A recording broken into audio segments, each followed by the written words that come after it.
I'm so sorry for her. She's going to miss what is sure to be just a fabulous lecture here. This is kind of an interesting one. So if you remember last time, we had left off with the end of World War II, and I had said that we're not going to get sucked into the Cold War, right? We're going to keep it, the Cold War in Europe, which is very different from the global conflict that happens. But there's going to be a lot of places where that interconnects, especially because most of the conflicts that are going to go hot in the former colonial possessions. And World War II is going to mark the real end point, the beginning of the end, because this is going to decolonization is a gradual process, right? But just as World War I was that first crushing blow that showed that the structure of these colonial empires wasn't entirely secure, World War II is going to be that final one where now it's not going to be possible for them to maintain these empires. However, this lecture is not going to be the totality of what's going on. This is to give you a background on, first of all, how these empires came to be. So we didn't really talk about that very much. It's going to be just a few minutes of just kind of getting you from 1500 to 1914, kind of getting you to 1945, and then I'm going to set the framework for the independence moves that are going to happen, and then that's going to be it for the day. Thursday or Wednesday when we meet, we're going to go back to Europe and we're going to start constructing post-war Europe and introduce the dynamics of the Cold War. And then the week after that, we're going to start going case by case, country by country, the beginnings of European integration, and then the country by country bases as they go forward. So the reason that this End of Empires lecture is not going to be comprehensive is, number one, it would take too long. Number two, I think it's more constructive to then have this in the back of our minds when we're studying British politics. When we say the Suez Crisis, we have some background for thinking about, oh, this is what's going on in the Middle East, right? Or when we talk about the fall of the Fourth French Republic and the Algerian War, we have an idea, oh yes, of course, the Algerian War for Independence is going on in the background, right? So this is going to be the bulk of it. This isn't to say I'm not going to touch on any of these matters again. It's going to say this is going to be the big lecture because this is a European history class, not a world colonial history class. But of course, these are the major empires. So we need to talk about this. And it's very interesting stuff. So I'll pull this cool map here. Yeah. This is the imperial map circa 1914.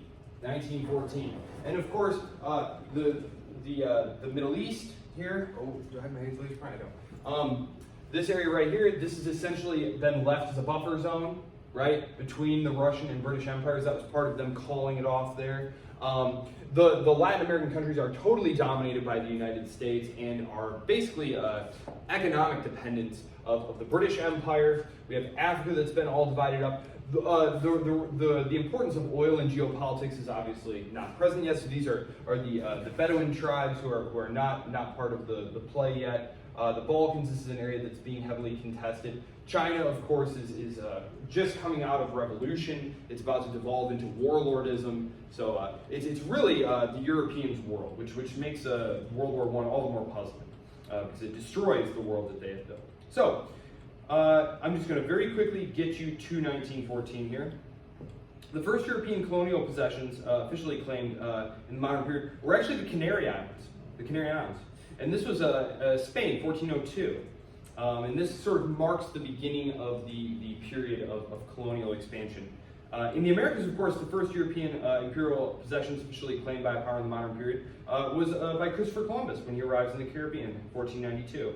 He claims them on behalf of Ferdinand II of Aragon and Isabel I of Castile. Those were the two who unified the Spanish crown there.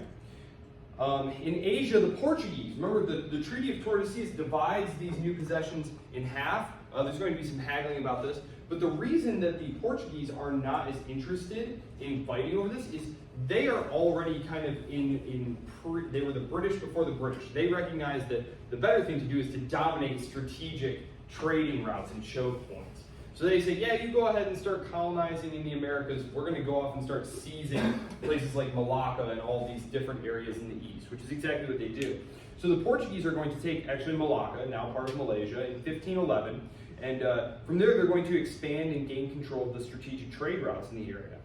And this would expand to include places like Gao in India, Macau in China, which of course Macau was only returned to Chinese sovereignty in 1997. I believe it was 1997. It was in the 1990s. So it's the process of decolonization was very, very slow, as I said. Okay. As you all know, over the next 400 years, powers would rise and fall. The Spanish and Portuguese would eventually be overtaken by the English and the French. The Dutch will try and make a little play in there in the 17th century. They'll fight several wars, the Anglo-Dutch Wars. I don't really have time to talk about that. That was part of the English Civil Wars that are all wrapped up in there. The Dutch will eventually be squeezed out by the British. Over the course of the 19th century, the British are going to firmly establish this dominance. During the period of the Napoleonic Wars, remember, they blockade the continent. And this causes the French to lose contact with their colonies. And when the war is ended, the British do return some of France's imperial possessions to them, but they're very selective about which ones they return to them. The British keep anything worth having, except for a few places where just economically this is going to help the French get back on their feet. This maritime dominance is going to last until 1914.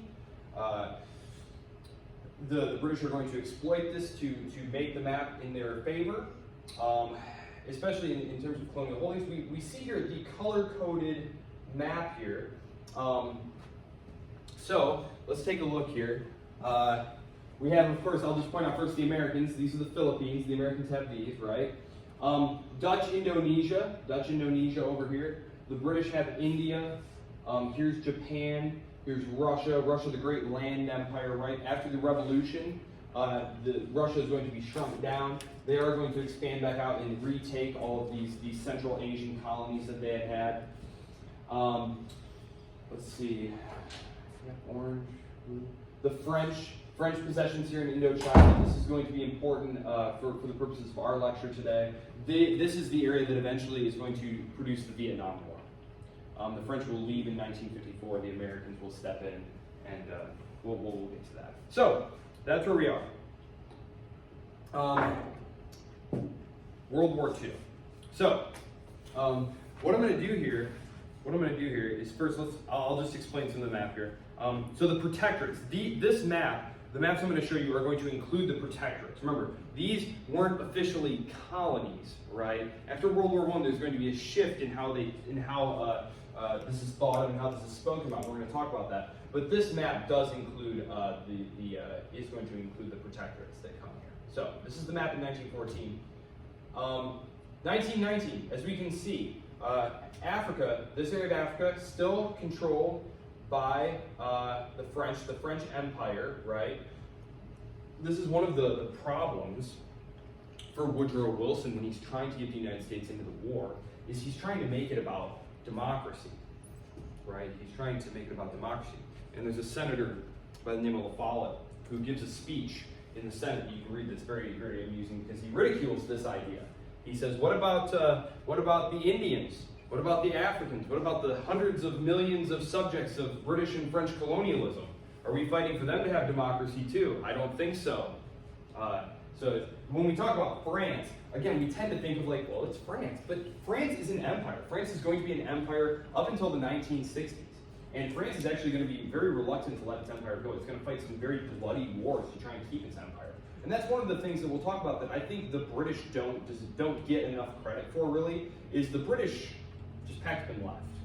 The British, they had their experience of fighting against national liberation movements, right? In Ireland, for example. And what happened? They finally just had to give up, right? And the British just decided it was better to leave on your own terms than to wait and be forced out. And so this is what we're going to see happen. So this is the French Empire. And of course, even though France will be knocked out of the war, they're allowed to keep these colonies. The Nazi government and the Vichy government, they get to keep these. They get to keep these possessions. Oh, and that's its mandate right there. Can you see that? That's its mandate there. In Syria and Lebanon right there. Which they claimed, which the French claimed, by the way, on the basis of like old Crusader castles. So when Sykes and Picot are drawing their lines, they literally are going to make those claims on the basis of, King, what's his name, from, the 12th century, who built the castle here. I think I told you if I had another kid, I would name it Tancred. Did I tell you guys that? Tancred, one of the first Crusaders. Anyway, it's a cool name. Feel free to use it. I'm not having any more kids. I got 5. Okay. The British Empire and its mandates. I picked this map because it's just so cool, so impressive to look at. And this was pink This was what they put it up there on the map, so every British school child would see the great map in the late 19th century. The cult of the empire is being created. Social imperialism. The empire was very expensive, and it was very hard to maintain. It required a lot of sacrifice on the home front, and so they sort of made heroes out of the great imperial figures. They had Empire Day. This is when they created Empire Day, and they made sure one of these maps was up in all of the classrooms, and it was in pinkish red. That was where the imperial possessions were. The 13 colonies, obviously, those were not there. But other than that, what you see here, this is it. This is the largest empire in world history. It's pretty impressive. Of course, they would lose the lower 26 counties of Ireland here, right? But they would remain associated, just as the South African Republic would remain associated, at least until the 1960s. So this still allowed for them to call upon the great resources of empire when World War II happened. Now that's not to say that it wasn't still a negotiated process. The British government by 1940, 1942 can't simply command the colonies to send them troops. It's going to be more of a negotiated process. So there is going to be this subtle transformation in these relationships, more towards what would eventually become the Commonwealth. Between 1914 and 1945, for our purposes, this was important. National independence movements in Ireland, Egypt, and India, saying nothing of Palestine. I'm going to conclude today with some comments on Palestine and how the situation there evolved as a result of these wars and the British promises to disparate groups in this area. So Ireland, of course, we talked about them getting home rule in the 1920s. Egypt also is going to prove a very, very tough nut to crack. The British are essentially going to throw in the towel there in the 1920s as well and allow for nominal home rule there, though still very much under British occupation because of its key strategic location. We've talked about this many times. This quick access point to India. Look how far you have to go around. Look at these thousands of miles you have to go around the Horn of Africa. Or, from Malta or Gibraltar, all these British possessions, you can just slip right through that Suez Canal, right? That's why they took it from the French in the 1880s in the first place, right? It's just beautiful, beautiful location there, right? It's just lovely. Okay, so that's the British Empire. Causes of decolonization. You know me, I like to talk in terms of general causes, and then proximate causes, right? We have our general causes here. A shift in norms. Shift in norms occurs following the First World War, okay? Shift in norms. Principles of self-determination. This was a big talking point at the Conference of Versailles, right? People took this at face value, and this produced strong anti-colonial feelings on the international stage and challenged the legitimacy of colonial rule by advocating for the independence of colonized peoples. You have things like the rise of nationalist movements as a result. Not necessarily as a result, but this certainly gave them quite a bit of international recognition. You have these people being invited to the conference. Ho Chi Minh is there. Ho Chi Minh is at Versailles at those conferences. The global spread of anti-colonial sentiment, fueled by movements such as Pan-Africanism, Pan-Asianism. This is going to be more something that happens after World War II. And World War II, of course. The devastation of World War II, which weakened these colonial powers economically and militarily, making it very difficult for them to maintain control of their colonies. I'm going to close this PowerPoint for a moment and bring up a PowerPoint from a few lectures ago, 2 lectures ago actually. It was our World War II Part 2 lecture. And I'd like to draw your attention here to the final one right here. Right here. Because what's happening here is the Japanese, when they attack Pearl Harbor in 1942, they immediately go on a blitz operation and take out all the imperial powers here. So the Dutch are booted out, the French are booted out, the UK, the British, the Americans, everyone, all these colonial empires get seriously interrupted. And you have collaborationist regimes who work with the Japanese, and in some cases, they were very inclined to work with the Japanese. The Japanese presented themselves as trying to create an Asia for the Asians. They said, look, we're the leading edge of the Asiatic powers. Don't allow yourselves to be exploited by these Anglo-Europeans and Americans and whatnot. Now, obviously, they were very much there to behave in the same manner as the colonial empires who they were rejecting, and so they weren't terribly popular. It was a very small minority who collaborated with them, and in fact, almost as soon as it was feasible for them to do so, guerrilla independence movements emerged and started fighting against the Japanese once it looked like the Japanese were going to be weak enough to boot out. And so when, in 1945, the war is over and these colonial administrators come back, they come back to a very, very different set of circumstances here. And in the case of the Dutch, I'm not really going to spend any time talking about the Dutch. Essentially, the Dutch return to this incredible array of islands, right? Thousands of islands here.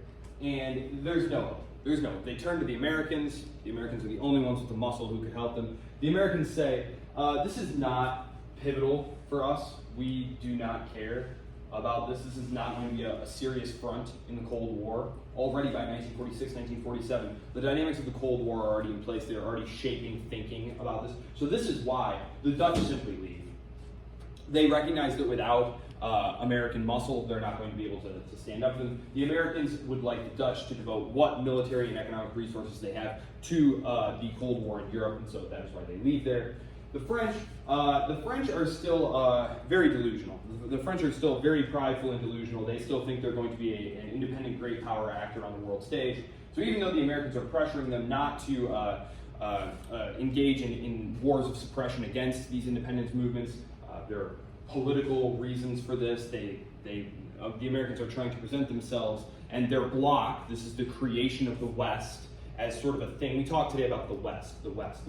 You can't find anyone talking about the West prior to like 50, 60 years ago. It was a creation. It was a creation of the post-World War II era. That's not to say it's not a real thing. I mean, everything is made up. I mean, these are categories that we use. But this is just to say that the West, as the leader of freedom-loving people, of national self-determination and stuff, well, it's kind of harmful when then you turn around and one of your partners is immediately waging this horrifying war.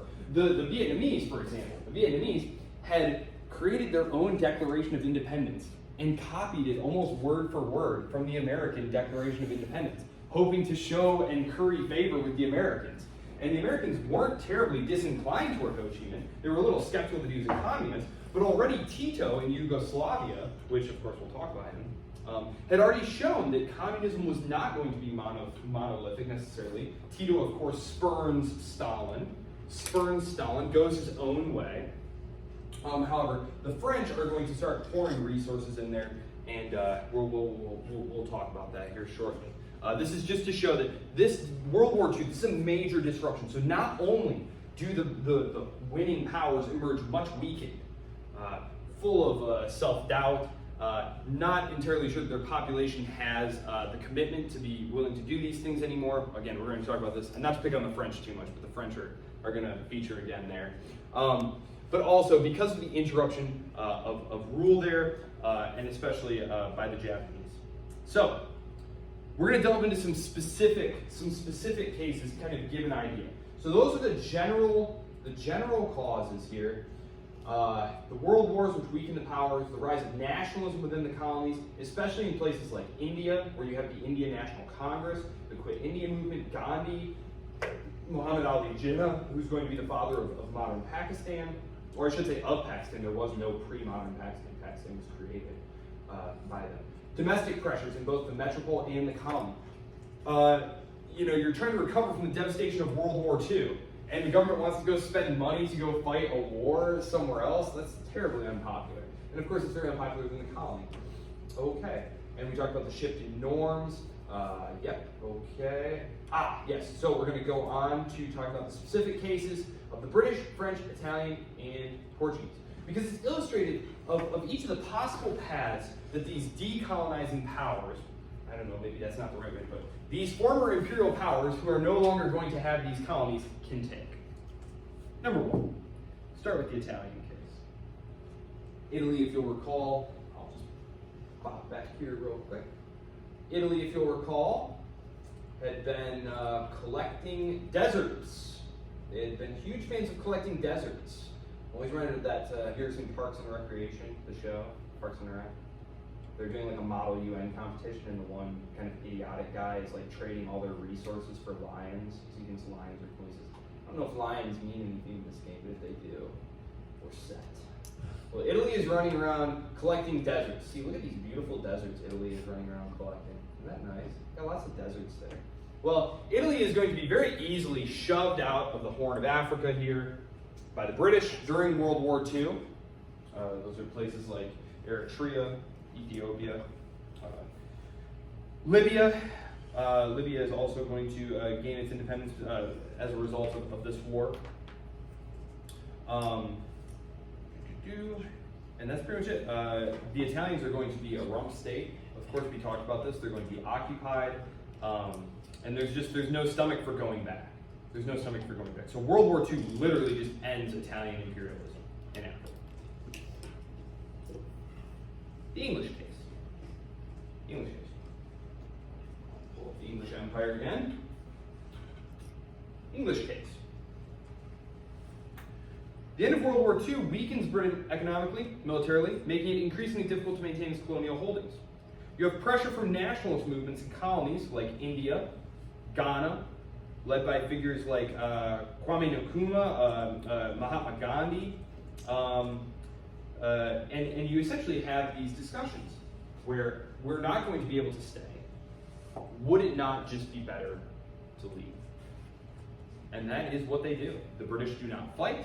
They hold very lavish ceremonies to symbolically transfer power over to, I guess, if you were a nationalist, you'd call them collaborators. But essentially what you had was the British, who had been in India for a very long time, had been educating a class of bureaucrats, of local native bureaucrats, and we talked about this. And this is one of the reasons that India remains so stable.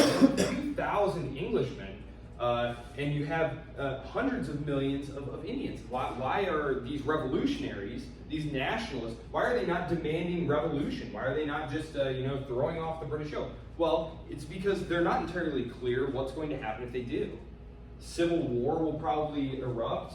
There's a lot of different ethnic groups in India. There are two primary groups, the Muslims and the Hindus, and there's not a lot of love lost there. There certainly wasn't at the time, and to this day, this is still something that happens. And of course, when India eventually gets its independence, it's going to be partitioned, and about 1 million people are going to get killed.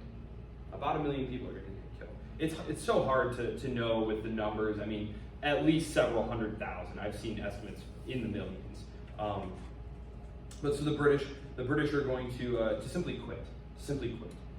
They'll offer Commonwealth status to their former imperial possessions. They'll release Ceylon, which is a modern-day Sri Lanka.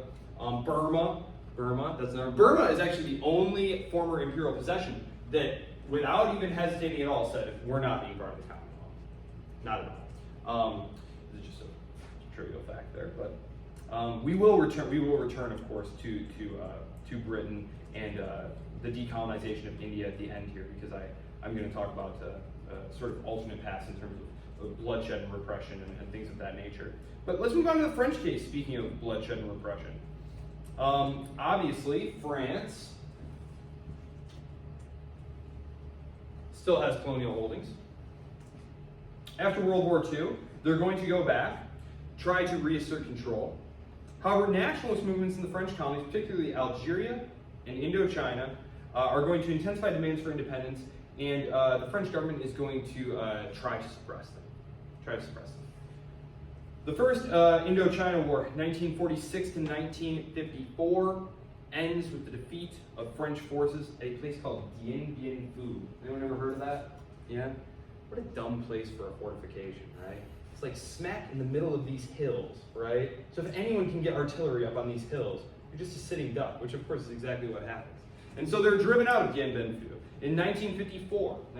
That's a critical date, because it's also when the French ignominiously withdraw from Indochina, leaving the Americans behind, because the Americans, once the French got in, it was kind of in for a penny, in for a pound thinking, which sounds ridiculous, right? It sounds ridiculous. In economics, we have something called sunk cost fallacy. It says, well, we've already invested $1 million in this building and it's way over budget and way behind schedule, but we've already invested $1 million. Instead of just taking that write-down and taking that loss, you keep dumping money in there, right? And if you look at economics textbooks, you can find all these amazing examples of like, this government building was supposed to cost like $3 million, but by the end it cost like $40 million or something like that, and it took 10 years longer than they said. But sunk cost fallacy notwithstanding, the United States dives right in, and we won't get out of there till, gosh, the early 1970s. We lose anyway, right? Ain't that the story? So, 1954, seeing that the French are so weak, the Algerian War of Independence kicks off. And this is going to culminate with Charles de Gaulle recognizing its independence in 1962. After it had destroyed the Fourth French Republic and nearly destroyed the Fifth French Republic, which we will talk about. Then you have the Portuguese case. The Portuguese are interesting. We haven't really talked about the Portuguese since we had our Iberian lecture, kind of catch us all up, and we spent a lot of that time talking about the Spanish, because the Spanish had that very bloody and fascinating civil war. Well, in the Portuguese case, you had this Professor Salazar. He was a dictator. He would govern the country until the 1970s. And yes, I do have the Portuguese possessions here. Let's find the Portuguese flag. Boom, boom, there we go. The Portuguese. So they've got their few colonial possessions there. It's not a democracy, obviously. There's not going to be any kind of like voting on this stuff. The leadership basically feel like Angola, Mozambique, Guinea-Bissau, their colonies, they can't let these things go. That Portugal's economy is so inefficient and backwards that if they don't have these captive markets, that they won't be able to keep the economy running, which was completely wrong-headed. It was completely wrong-headed. I've read several studies of this, and it was absolutely draining Portugal economically to keep these things going. However, they did. Pressure from the United Nations, the United States worked very hard to keep Portugal diplomatically isolated because of this. And in 1974, you finally get what's called the Carnation Revolution, which we'll talk about. But it's tied. It's interesting, and I wanted to bring it up because as we move through these cases, we're going to be spending most of our time talking about like divided Germany, France, Great Britain, Italy, the major European countries here in these last several weeks of lecture. But in the case of Portugal, this Carnation Revolution that leads to the overthrow of Salazar, it's tied in to these unpopular colonial wars. And this is something that we're going to see in the French case as well. It's going to result in the immediate independence of all of those countries I just listed, including Cape Verde and a couple of others, and the democratization of Portugal. So, let's talk about those divergent paths here. Okay. All right. And I didn't mention the Spanish. Yeah, that's fine. Okay. Yeah, the Americans quit the Philippines. The Americans quit the Philippines right after the war as well. They had taken those and occupied them and put down a resistance movement there. But again, as part of the colonies, imperialism, these were beyond taboo anymore. These were being started. These were no longer taboo. These were just considered to be flat out wrong. The British realized that the British had a lot of experience with I guess what the literature now calls like neo-colonialism, neo-imperialism, and this is the economic domination of a country by another country. The British, one of the reasons that they're so willing to pull out of a lot of these countries is they recognize that economic ties and cultural ties are going to still give Britain a good amount of sway in these countries, and they were quite right about that. And they had seen that over the course of the 19th century with the Spanish possessions. Okay, so bloodshed at the end of these empires.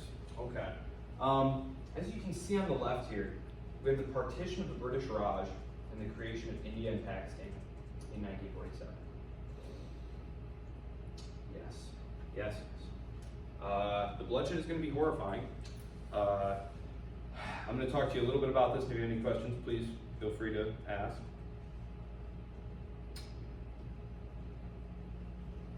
So, British colonial rule in India had led to the emergence of nationalist movements advocating for independence from British rule by the end of World War Prior to that, there had been sort of loose coalitions, but now we have specific organizations who are going to start running for offices in the 1930s. The Indian National Congress, led by figures like Gandhi, Nehru, called for a united secular India with equal rights for all citizens. However, tensions between Hindus and Muslims were going to derail this. And this was something that Gandhi himself had worried about. And I think it was this class I mentioned it to. Gandhi is assassinated by a Hindu nationalist because he was perceived as too tolerant of Muslim rights. These tensions between Hindus and Muslims, and you have to remember, this was the other class I talked about. India had been invaded multiple times from Central Asia by Muslim warlords and such. So like, it goes back a long way, and the populations are very intermixed. So it's very hard to make any specific generalizations about this stuff. But essentially, there had always been tension there, and there was fear that a united, quote unquote, secular India, dominated by the Indian Congress Party, would be largely Hindu dominant. This is part of what you see today with the BJP, Narendra Modi's party. The British are unfortunately going to exacerbate this tension over the course of specifically World War II. Because when World War II rolls around, and Britain once again, when London calls upon the empire to draw in all of its reserves, the leaders of the Indian national movement are going to say no. They're going to be sidelined and eventually arrested in 1942. The British government will then show a great deal of favoritism to the Muslims. And this is part of what stirs up this intense. And it's not that it hadn't been there before, but the British are very much in this particular instance going to play on these fears. They're going to stoke these fears by the Muslim community that they're going to be dominated and treated poorly by the Hindus. So this eventually leads to the demand for a separate Muslim state. This was something that the leader of the Muslim League, Muhammad Ali Jinnah, had actually been opposed to initially. Jinnah, who had actually wanted to keep India whole, but he is eventually converted to the need for Muslims to have a separate homeland to protect their political, cultural, and religious interests. The British government was faced with mounting pressure by both Congress and the Muslim League during the Second World War, and as I said, played them off of each other in the hopes of keeping the resources and manpower coming. The partition of India in the aftermath was accompanied, as I said, by widespread violence and bloodshed. Sikhs, Hindus, Muslims, millions were displaced, killed.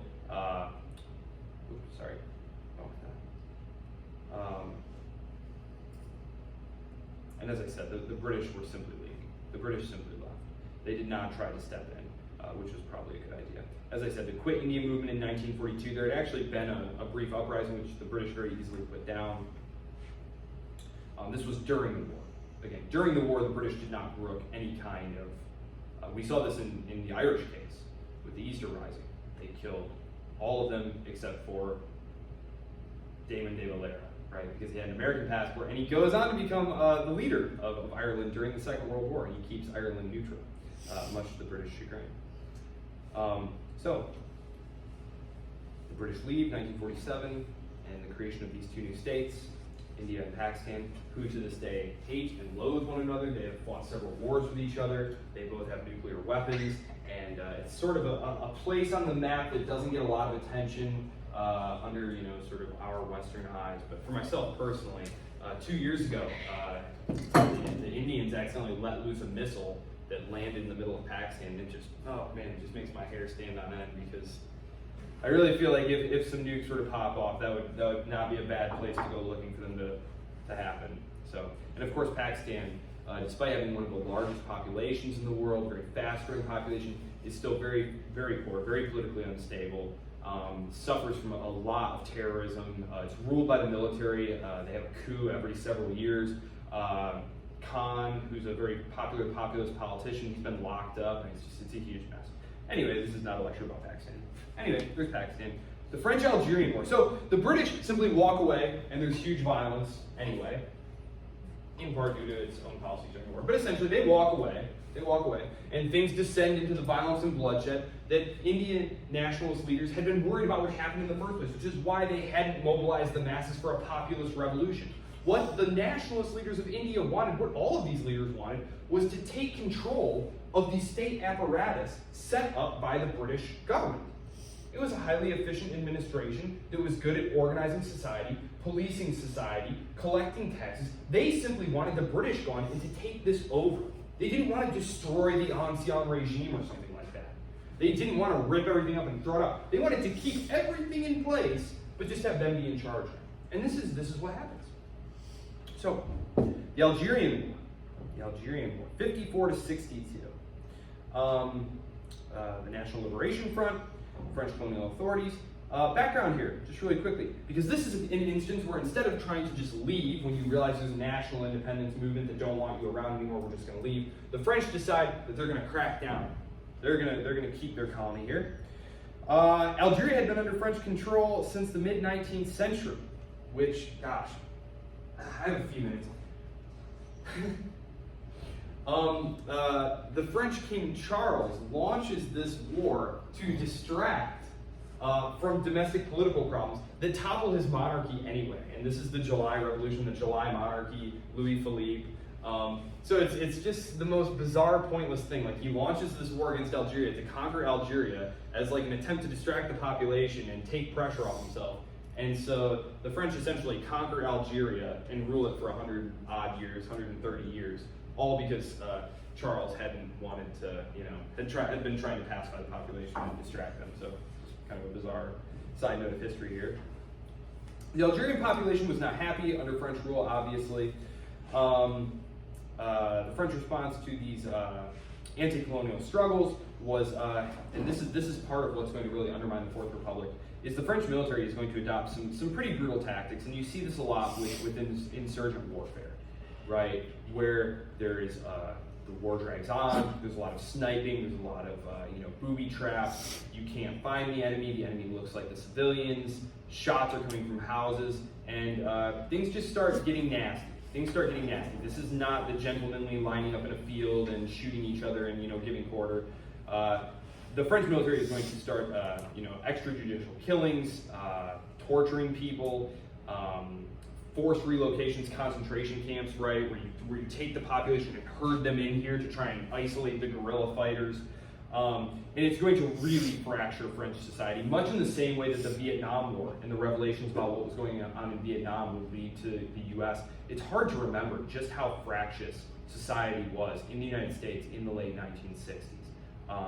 Obviously, it's not an American history class, but it was quite bad. I mean, we had National Guardsmen shoot college kids. I mean, we had police going out in the streets shooting people in places like Detroit. So public opinion turning against this very costly, protracted, and ideologically very unattractive conflict. This is not the way the French think of themselves.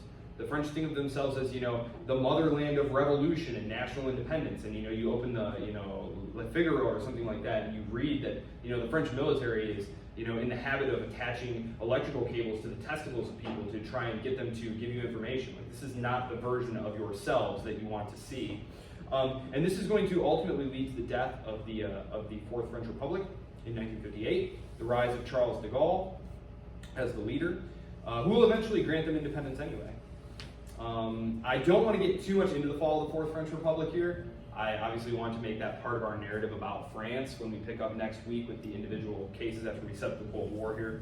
So, but just to know, these colonial wars, they do have spillover effect into the domestic politics that we're going to talk about here. Okay, yes, I talked about Portugal. Okay, so I have several minutes left. I want to talk about Palestine, Israel, and I want to talk a little bit about just first the drawing of national boundaries. As you may have noticed, when you look at a map of Europe, the borders are very jagged, puzzle piecey, very, very tough, right? Very odd. Clearly evolved over long periods of time. When you look at the map of Africa, or you look at a map of the Middle East, by contrast, you find that the lines are very straight, right? It is because they were drawn using a ruler by British and French colonial authorities, okay, right? And so these lines often did not pay very much attention to who happened to be there, right? Now, in some cases, lines were drawn to intentionally exploit ethnic divisions, it's true. But in the majority of cases, from what I have read, is that there was very little consultation at all. It's not as though a room of experts got together and did this after long hours of consultation. It was sometimes just after dinner, the foreign minister and whoever they had on hand, which the foreign minister's never been, to the Sudan or something like that. It's just a place on a map, right? And you're horse trading these places, and you're drawing lines that are going to be acceptable to everyone. And then, your authorities arrive there and see what's what, and try and set up some sort of arrangement that will work. So the legacy of colonial borders is reflected in a lot of ongoing conflicts and ethnic tensions, especially across Africa and the Middle East. And one of these places, of course, some of these places. Let's see. We had the Sudan, which wound up being partitioned about 15 years ago now. You have the ongoing problems. The Nigerian wars of the 1970s, the Biafran War. Those were horrible. And again, we could go into countless examples of these. But with these last minutes, I want to go to another one, which is Israel. So I can hardly do anything close to justice on this topic, but I did promise I would say something about this, and it does have to do with British colonial policy and the Holocaust, so it all kind of wraps together perfectly here. So, British policy in the Middle East during the early 20th century, particularly with regard to promises that they made to the Jewish and Arab communities, which I'm going to talk about, played a significant role in exacerbating tensions and laying the groundwork for the enduring conflict in the region. The Balfour Declaration of 1917, which we talked about in the context of World War I, the British government expressed support for the establishment of a, quote, national home for the Jewish people in Palestine. And there were all sorts of very lawyerly bits of language in there about ensuring the political and social rights of the inhabitants who live there and accepting this, that, and very lawyerly. But remember, Lord Rothschild of the Rothschild Bank had been a huge Zionist, and they really wanted the support of these powerful bankers. This declaration, which was welcomed, of course, by these Zionist leaders who were seeking to establish a Jewish homeland. And remember, the Zionist movement, which emerges in the 1890s, is looking for all sorts of places. There are thoughts that maybe we'll do one, actually I think it was in the Sudan, right there on the coast. Another one in North Africa, part in Kenya. There were all sorts of ideas floated, but the one idea that really stood out was, of course, Palestine. And this is where it will eventually be, obviously. The Balfour Declaration, however, was met with resistance and apprehension by the existing Arab population of Palestine and the broader Arab world, who feared the displacement and marginalization as a result of increased Jewish immigration and settlement. And this is key because, of course, there had been a lot of property buying going on. There had been Jewish people moving into this area. And this is something the British are going to try and actually prevent, which we'll see here in the 1930s. So simultaneously, the British officials had made promises to Arab leaders. This is Lawrence of Arabia, right? He's stirring up trouble for the Ottoman Empire during World War I by promising these Arab tribal leaders that, hey, if you help us throw off these nasty Turks, because remember, Arabs are not Turks. Turks were imperialist overlords of the Arabs, and they wanted them gone. And the British were saying, hey, help us get rid of them. We hate them too. And we'll make you in charge of this area here, the Hashemite kings. The McMahon-Hussein Correspondence of 1915-1916, which had pledged support for Arab independence and self-determination in exchange for their assistance in an Arab revolt against the Ottoman Empire during World War I. However, these promises are ultimately betrayed by the subsequent Sykes-Picot Agreement of 1916, which I talked about, which is where they drew all the lines on the map and set up all these protectorates for after the war. It divided the Middle East into British and French spheres of influence. The British got pretty much everything except for Syria and Lebanon, which was the French area. And it established a British mandate for Palestine in 1920. These contradictory commitments to both Jewish and Arab aspirations sowed seeds of distrust and resentment among both communities, laying the groundwork for future conflicts and protracted struggle over Palestine. This is not to say that it was an immediate bloodbath or anything like that. There is a very serious attempt by the committed moderates of both sides to work together. But one thing that you'll know if you study political history specifically is that it tends to be the most radical voices that will out, because they're the ones who are willing to go fight and die for these things. It's the moderates who often are not willing to do that stuff, and so they tend to be overrun. And this is what's going to happen. The British mandate for Palestine, established by the League of Nations in 1920, presented significant challenges for the British authorities as they attempted to govern this territory. Because, of course, there were a lot of ethnic, religious, and nationalist divisions here. And efforts to establish a multicultural society and facilitate peaceful coexistence between Jewish and Arab communities proved, let's just say, elusive. Tensions escalated over issues such as land ownership, immigration, political representation. The British are going to struggle to maintain control amidst rising violence and unrest. You have the beginnings of actual, recognizably modern terrorist groups that, actually target civilians. Menachem Begin's group, for example, he'd go on to be a prime minister of Israel. He has one of the groups that stands out in my mind. I remember that one. The British are also during this time, this is something that's really going to drive tensions, is you have an influx of Jewish immigrants to Palestine, driven, number one, by persecution and displacement in Europe. By now, we're heading toward the 1930s. We're into the 1930s now, right? It's not a good time to be a Jew in Europe. It's never really been a good time to be a Jew in Europe.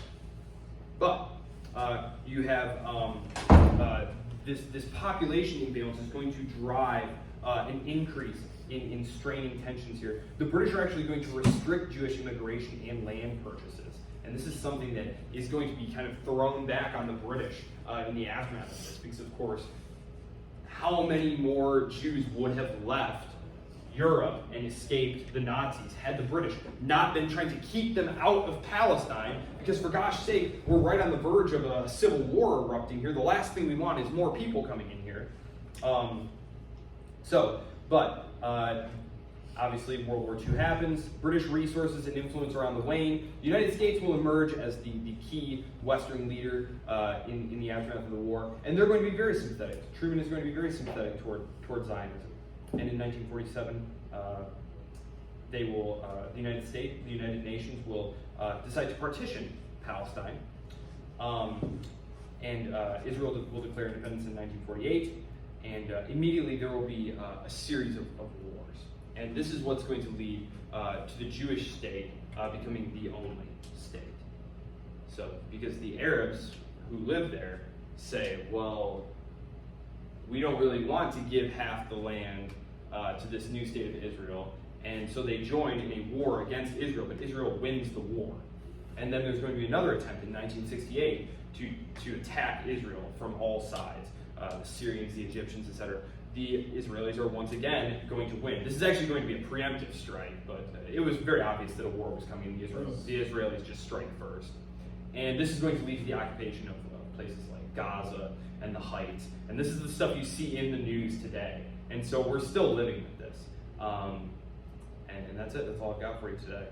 So I will obviously talk more about this particular situation. This is not the last I'll talk about Israel. Because, of course, Israel will be a key part of the Suez crisis, right? Israel will be a huge player in the Suez crisis along with the French and British governments. So, there you go. That's all I have for you today. Thank you so much. Yeah? Did you want to say something? Were those more like the Yom Kippur 6? Oh yeah, yes, oh yeah, yep. Because the initial war happens right at the moment of birth. Okay, so we're in this part. I don't know, like Yom Kippur in 6 days. Yes, I had to really kind of squeeze all that in there because I was over time there. And obviously this is not a class about Israeli history, but I did want to say something about it because I kept promising you that I would give you some kind of primer on that because we had talked about it in the context of the Holocaust and broader anti-Semitism in Europe. So there you have it. That's all I had. I just wanted to make sure I'm thinking of the right wars. I'm like, oh yeah, yes, the great undefeated super state. Yep.